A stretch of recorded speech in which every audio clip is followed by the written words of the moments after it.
Lucid dreaming is a marvelous experience. It's something that I encourage everyone to attempt to create, because the feeling, the sensation that's evoked when you have a lucid dream is truly remarkable. There's nothing comparable to the experience of lucid dreaming. A lucid dream is a dream where you are consciously awake or alert within your dream.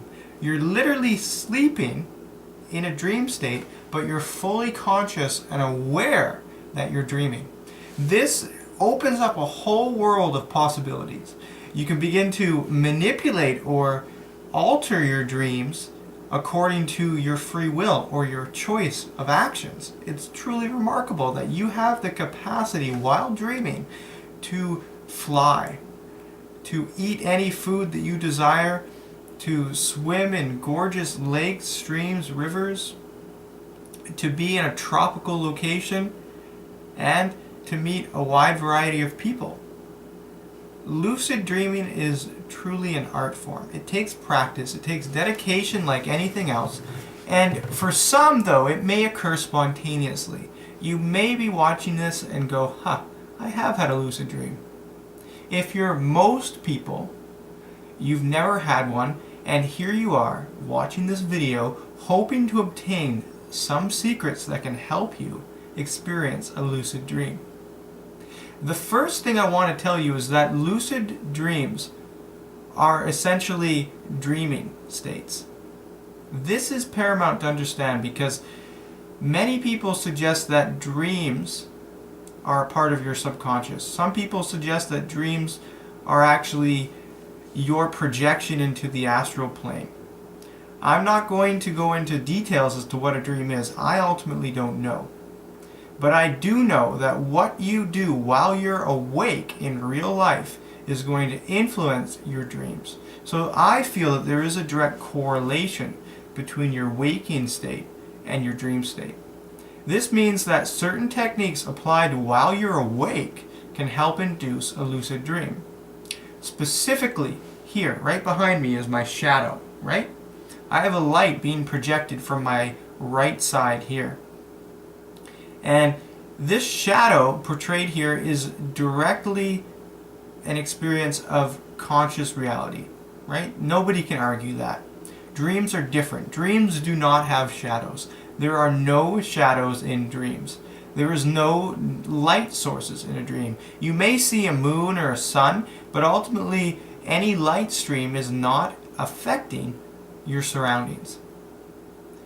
Furthermore, you can often enter a room and turn on a light switch in a dream and nothing will change. The environment will stay exactly the same. This is obviously different than real life. So what you want to do during your waking state is become conscious and aware of shadows. Become conscious and aware of light. Understand in the moment of experience that what you see is truly real. When you observe a shadow, think to yourself, aha, I'm awake. Now this might sound silly, it might sound stupid, but truly this is an exercise that you can do. Be aware of shadows. Be aware of light. When you trigger these moments in your waking life, this has the opportunity to trigger an awareness or a conscious awareness of your dream state. Because if you're dreaming and you suddenly notice that there is no light source or there is no shadow, and you ask yourself in your dream, because you've habitually asked yourself in your waking state, oh, is there a shadow here? And you realize that there isn't, then you can get that quick snap where you realize, yes, I'm dreaming. And as soon as you realize you're dreaming, you become lucid. Another thing about dreams is that mirrors or reflections never show your true physical form. What this means is when you look into a mirror or a reflection, like a pond, for example, or a pool of water, you never see your real physical form. You don't see your sense of identity. And if you do, and you look away, and you look back again, it will change. Every time you look at a mirror or a reflection, it's not you, or if it is, it will change. You can never look at a reflection or a mirror in a dream and see the same physical form or experience that you saw a second prior. Every time you look into a reflection or a mirror, it's something different. Dreams also have the potential where you can actually walk through inanimate objects. You can move through walls. You can move through a mirror into another world. This becomes particularly useful when you're lucid because it gives you the opportunity to actually enter into a whole new world of experience. Now, with all the lucid dreams that I've had, any moment where I have walked through a mirror, I have never had conscious control of where that brings me. So it brings a sense of excitement, a possibility. Possibilities are truly endless here. So understanding mirrors. So that means when you're awake, you look at a mirror, you look at a reflection, and you go, aha, this is real life because I can see my own reflection. And when I look away and I look back, it's exactly the same. Another thing to be aware of is watches or clocks. When you look at a watch or a clock in a dream, they are never constant. They, like time, is always changing, but when you look at them in a dream and you look away and you look back, they're completely different. You can never see the same time or a time within a similar range when you look at your watch or you look at a clock. That's another thing to be aware of.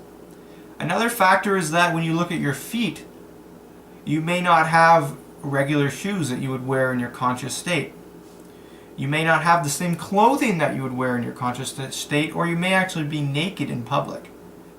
This is a sure sign, unless you are relatively confident and you happen to be a nudist, this is a sure sign that you're dreaming. So being aware of what clothing you're wearing in your dream as well as what time it is, very effective. One last technique that I want to share with you is that looking at signs. Anything with the English language or symbols that we're familiar with in the waking state is never the same or fully the same in a dream state. What this means is you can look at a stop sign, for example.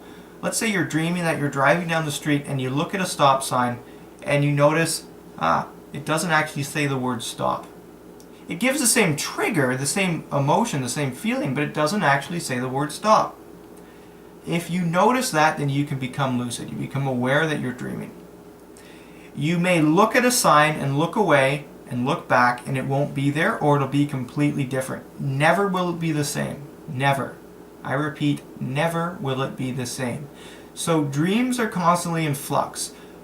Things are always changing, and this is important because when you first become lucid, you're going to become very excited. You might stare at something for a long period of time, or you might find yourself looking in the same space for a period of time. If you're lucid and you're doing this, you are more likely to fall back asleep. What that means is you need to be constantly moving. You need to be constantly experiencing new things in a dream. If you're not, you're likely to fall back asleep, to become unconscious. And if you happen to have your first lucid dream, you're going to feel a sense of euphoria, a sense of excitement. If this occurs, you're more likely to wake up. So the truth of the matter is your first lucid dream is usually your shortest. What this means is when you feel a huge rush of excitement in your dream, your heart in your physical body may actually start beating faster, and that will trigger you to wake up. It's true. You'll wake up in your bed and you'll be like, oh, I just had a lucid dream and it only lasted for 5 seconds. Don't worry. It becomes a lot easier in the future to continue having lucid dreams. The more you do it, the easier it becomes. So practice, take ahead of these tips and use them in your everyday life so that you are more likely to trigger a lucid dream. Have a wonderful day, beautiful afternoon, morning, wherever you are, whatever time of day, and know that if you're dreaming, it's always going to be different.